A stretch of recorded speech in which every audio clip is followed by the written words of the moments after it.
Enquanto o beija-flor singrava os mares, Dona Benta ia derramando pingos de histórias na cabeça das crianças. A Grécia de hoje, meus filhos, é um dos pequenos países da Europa com 116 quilômetros quadrados e menos de 12 milhões de habitantes. Só isso? Admirou-se Pedrinho. Só, meu filho. E a famosa Grécia Antiga também não foi mais que isso. A importância de um país não depende do tamanho territorial, nem do número de habitantes. Depende da qualidade do povo. Pequenina foi a Grécia em tamanho e tornou-se o maior povo da antiguidade pelo brilho da inteligência e pelas realizações artísticas. Tão grande foi o seu valor que até hoje o mundo anda impregnado de Grécia. Mesmo aqui, neste nosso continente americano, que era só bugres no tempo da Grécia, sentimos a impregnação grega. A língua que falamos está toda embutida de palavras gregas. Geografia, por exemplo, disse Narizinho. E gramática também.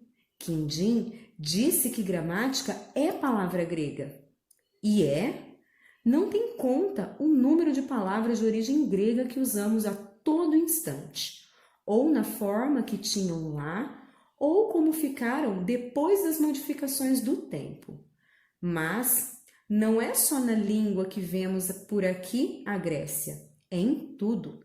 Recorda-se, Pedrinho, daquele célebre discurso do promotor no casamento da filha do juiz. Se me recordo, começava assim. Neste momento solene, eu queria ter a eloquência de um Demóstenes e etc. Isso mesmo, pois esse discurso está cheio de coisinhas gregas. Logo no começo aparece Demóstenes, que foi o máximo orador da Grécia. Depois vem aquele pedacinho de ouro. A galante Candoca vai unir-se ao doutor Filogênio pelos laços sagrados do Himeneu. Quem é Himeneu? Casamento? Sim, hoje quer dizer casamento, mas na Grécia Antiga era o nome do deus do casamento, filho de Baco e Vênus. O orador também se referiu ao carro de Apolo. Apolo foi o deus grego da música, das artes e da eloquência. Falou ainda em Aurora. Aurora era a deusa grega da manhã, que abria o dia no seu carro, puxado por corcéis de asas, com uma estrela na testa e um archote aceso na mão.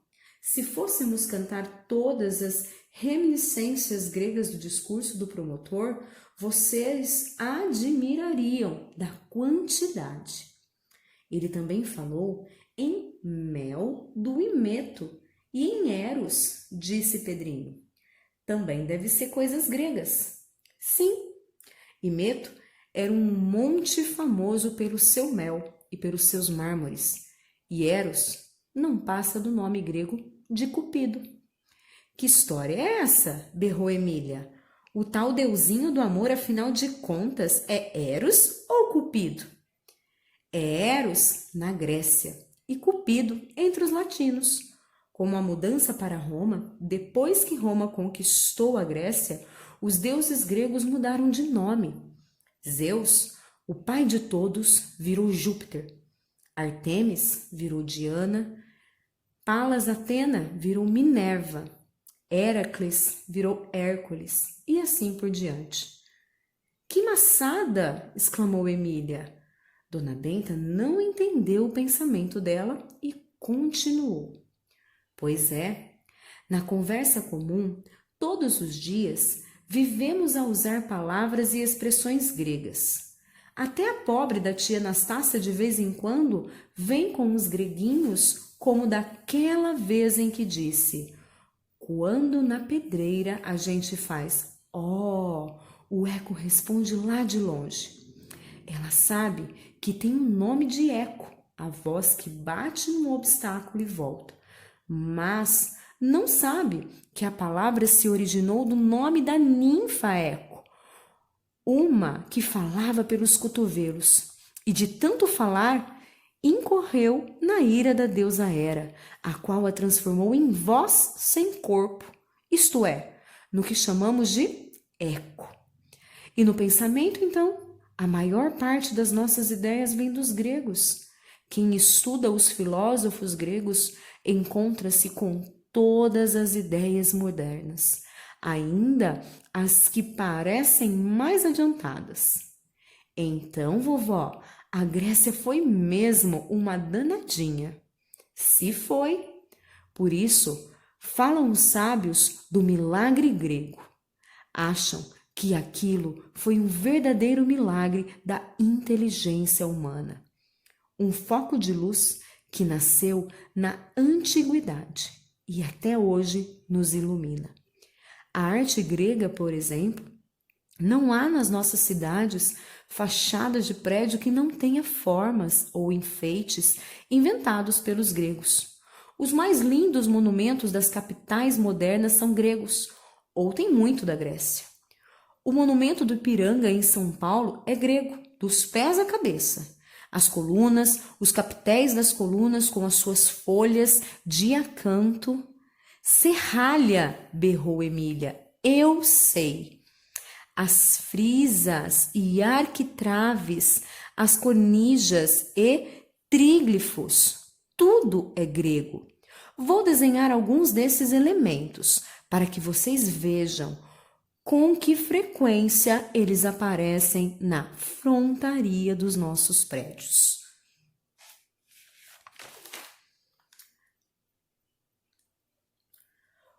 Com que então essas coisas se chamam? Elementos? Sim, elemento é uma parte de uma coisa. Quindim é um dos elementos do sítio, rabicó é outro. Quindim é elemento paquidérmico, lembrou Emília. Rabicó é um elemento suíno.